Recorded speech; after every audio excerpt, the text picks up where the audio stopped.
सामने चप्पल पड़ी हुई थी। उस चप्पल को उस व्यक्ति की नजर पड़ी। उसने सोचा कि महात्मा ने कहा कि कुछ परिवर्तन करके जाना, कुछ बदल करके जाना, तो चलो चप्पल बदल लेता हूं। उसने चप्पल बदल लिया। उसने सोचा कुछ लेकर के जाना, तो उसने सोचा कि परिवर्तन तो बड़े करा हूं, लेकिन दो चार जोड़ी नई नई चप्पल दिख रही हैं, तो चलो दो चार जोड़ी चप्पल भी लेकर के चलता हूं। कुछ छोड़ करके जाना, तो उसने सोचा मेरी बहुत पुरानी चप्पल हो चुकी है, चलो इनको ही छोड़ करके चला जाता हूं। उसने तीनों चीज कर लिया। मैं आपसे पूछता हूं, क्या महात्मा ने उसे चप्पल बदलने के लिए कहा था? बहुत से लोग ऐसे होते हैं, सत्संग में आते हैं, और सत्संग जो होता हमारे जीवन को परिवर्तन करने के लिए होता है, हमारे स्वभाव को बदलने के लिए होता है। लेकिन बहुत से ऐसे लोग होते हैं जो अपने जीवन को, अपने स्वभाव को, अपने मन को तो नहीं बदल पाते हैं, लेकिन जाते जाते चप्पल को जरूर बदल देते हैं। तो महात्मा जी का कहना था कि अपने स्वभाव को बदलिए, अपने विचार को बदलिए, अपने मन को बदलिए। महात्मा का ये इशारा था। कुछ लेकर के जाने का मतलब था कि जितनी भी देर हम संत गुरुजनों के पास बैठे, संत गुरुजनों से जितने भी हम सत्संग की बातें श्रवण करें, कुछ अच्छी बातें, कुछ हीरे मोती उठा करके यहाँ से लेकर के जाना। और हमारे जीवन में जितनी भी बुराइयां हैं, जितनी भी गलतियां हैं, जितने भी दुर्गुण दुराचार हैं, उनको छोड़ करके जाना। ये महात्मा जी का इशारा था।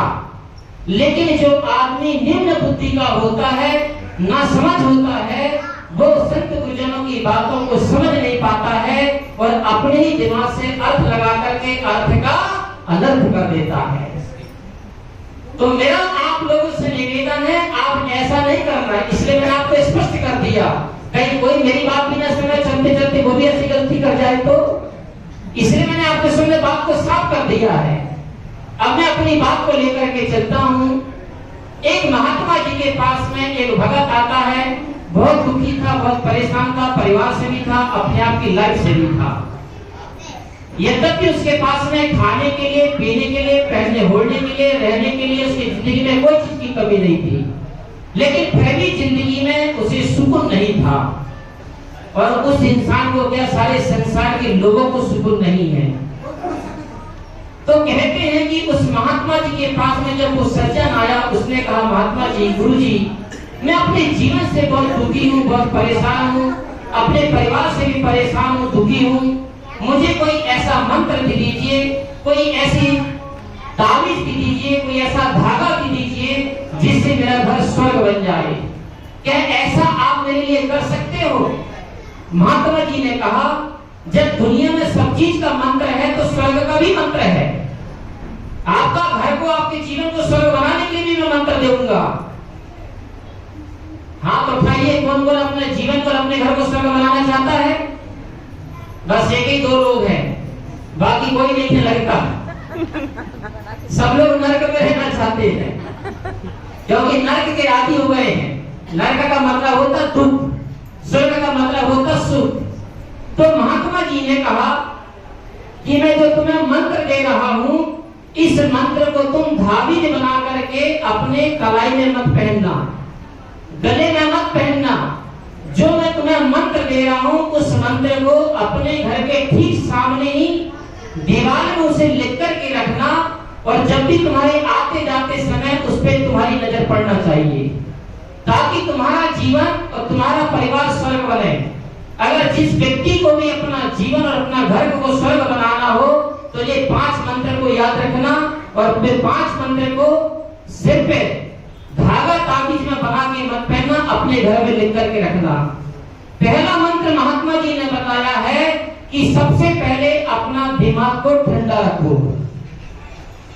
दूसरा मंत्र बताया महात्मा जी ने कि जेब को गर्म रखो। तीसरा मंत्र बताया महात्मा जी ने कि जुबान को नरम रखो।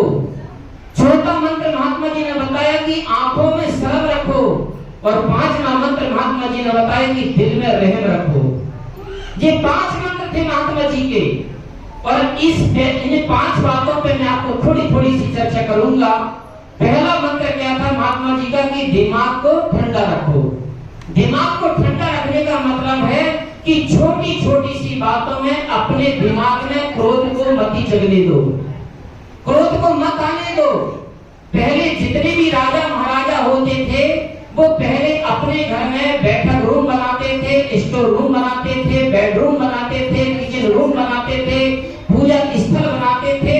और जब कभी व्यवहार में उतार चढ़ाव होने के कारण से गुस्सा आ जाता था तो एक अपने मकान में क्रोध भवन भी बनाते थे।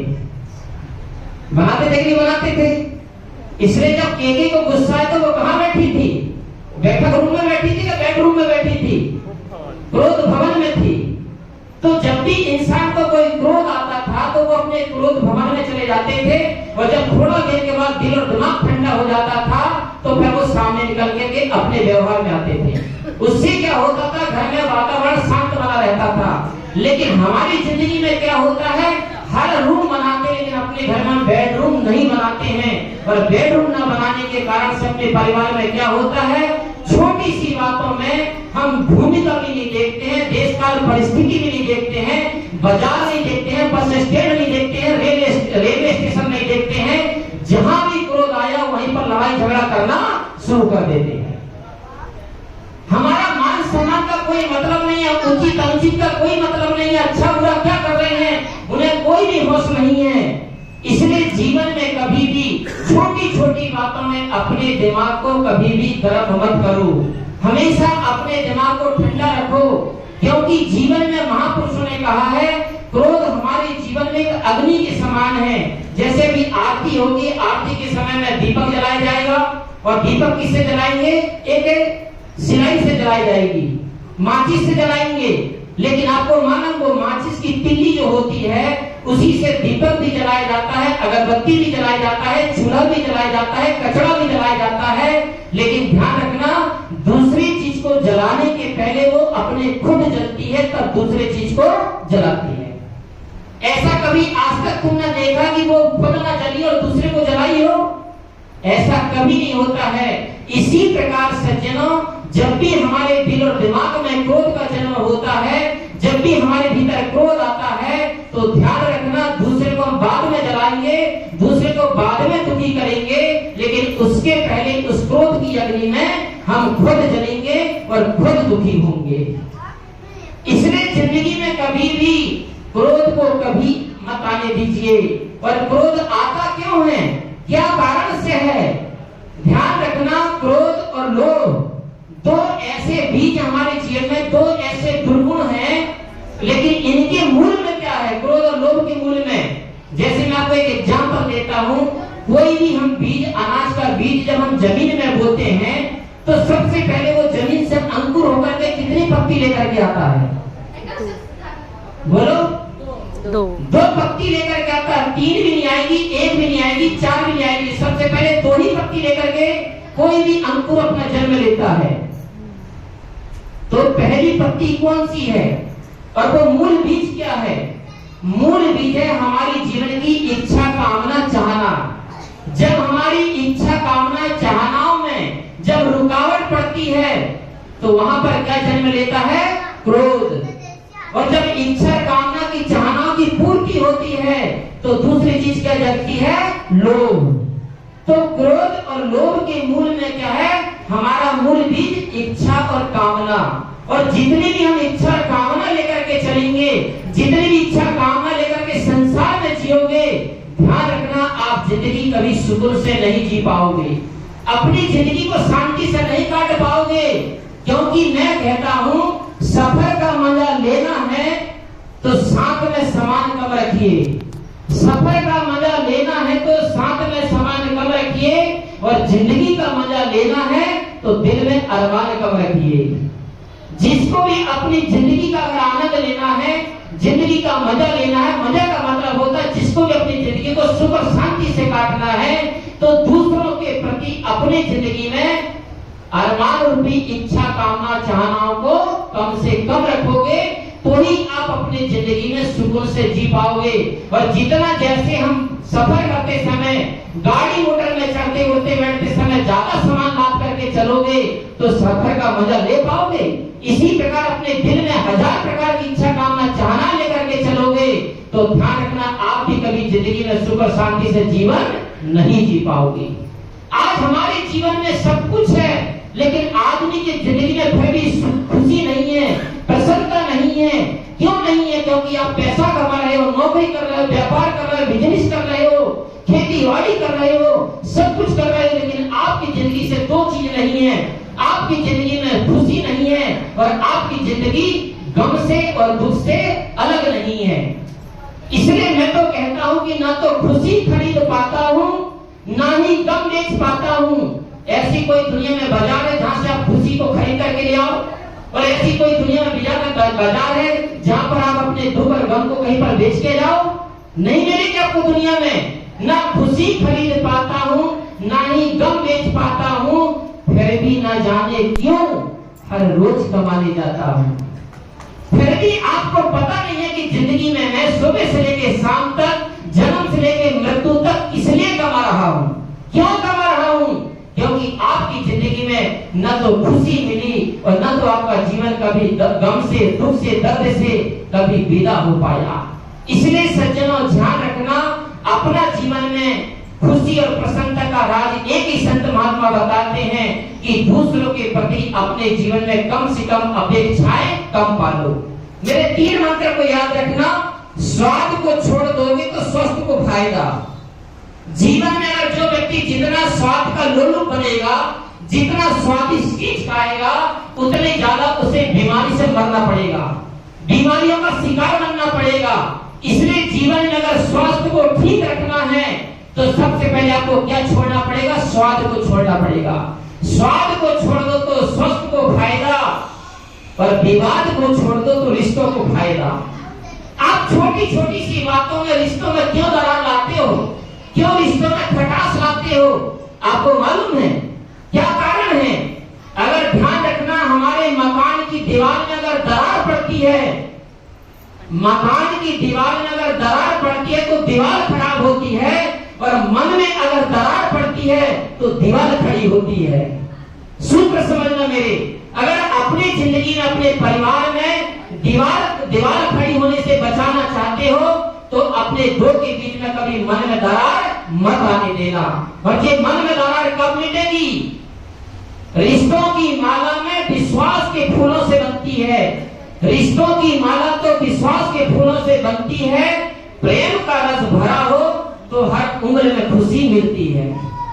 लेकिन हमारी जिंदगी में आज पति पत्नी में विश्वास नहीं है, बाप बेटे में विश्वास नहीं है, सास बहू में विश्वास नहीं है, भाई भाई में विश्वास नहीं है, पड़ोसी पड़ोसी में विश्वास नहीं है, गुरु चेलों में विश्वास नहीं है। जब विश्वास नाम के फूल नहीं है तो उसमें प्रेम रूपी रस कहां से होगा?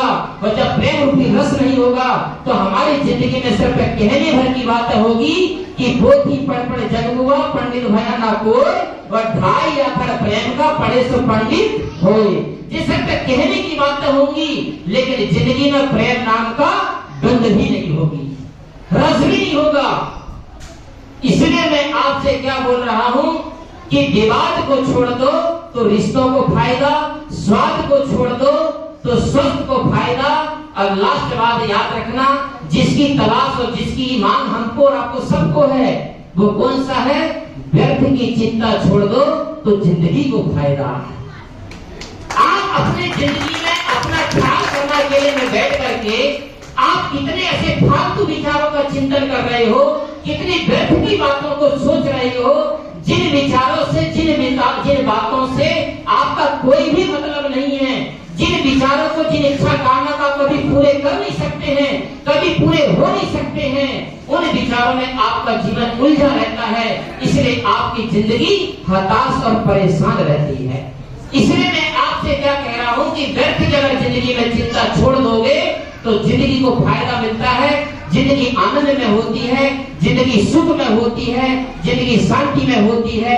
इसलिए अपने जीवन में कभी भी हो, थोड़ी थोड़ी सी बातों के पीछे भाई भाई में कभी झगड़ा मत होने देना, पति पत्नी में झगड़े मत होने देना, सास बहू में झगड़े मत होने देना। क्योंकि पैसा जिंदगी में तुम दोबारा कभी भी कमा सकते हो, लेकिन जीवन में एक बार परिवार बिखर जाएगा, परिवार को तुम पैसा से कभी भी खरीद नहीं पाओगे। इसलिए मेरा पहला पॉइंट क्या था? स्वर्ग स्वर्ग के लिए पहला मंत्र क्या है? दिमाग को ठंडा रखो। दूसरा मेरा मंत्र क्या है? जेब को गर्म रखो। जेब का गर्म का मतलब होता है कि अपने जेब में मनीराम होना चाहिए। जब मनीराम होता तभी इंसान का दिल और दिमाग काम करता है। अगर दिल में जेब में अगर मनीराम ना हो तो आदमी का दिमाग कुंठित हो जाता है। और ध्यान रखना, छत्ता और दिमाग, छाता और दिमाग जब ये दोनों खुलते हैं ना तभी हमारा जीवन सुखमय होता है। और ये दोनों अगर बंद रहते हैं तो पूरा जीवन बर्बाद हो जाता है। इसलिए हमारे जेब में सबसे पहले मनीराम होना चाहिए, जेब गर्म होना चाहिए। आज पैसा है हमारे पास में तो आज इतना बड़ा ये कार्यक्रम रखा गया है। पैसा है हमारे पास में तो संत गुरुजनों को बुलाया गया है। पैसा है आज हमारे पास में तो इतने भक्त सज्जनों को बुलाया गया है। पैसा है आज हमारे पास में तो भंडारा का रूपरेखा रखी गई है। और आपके पास पैसा है तो आप अपने घर से लेकर के यहाँ तक किराया भाड़ा लगा करके यहाँ तक आए हो और आपके पास पैसा होगा तो ही आप संत गुरुजनों की सेवा और पूजा कर पाओगे। अगर आपके पास में पैसा नहीं होगा तो आप ये सब कुछ कर पाओगे? जिंदगी में कुछ भी नहीं कर पाओगे। इसलिए मैं कहता हूँ कि जीवन में पैसा कमाइए, मेहनत करिए, पुरुषार्थ करिए, लेकिन ध्यान रखना लक्ष्मी जी की पूजा करने से पैसा की कामना मत करना।